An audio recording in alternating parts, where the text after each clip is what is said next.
Wanafunzi.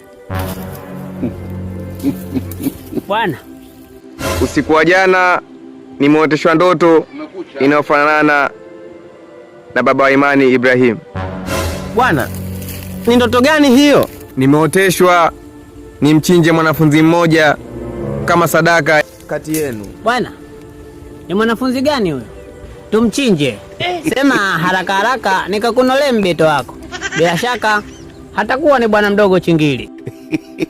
Mwanafunzi huyo ni wewe Yuda.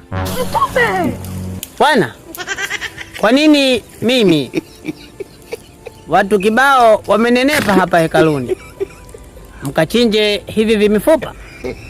Kweli mtu akikuchoka hakutafuti sababu. Mimi shaba juu takuzinga.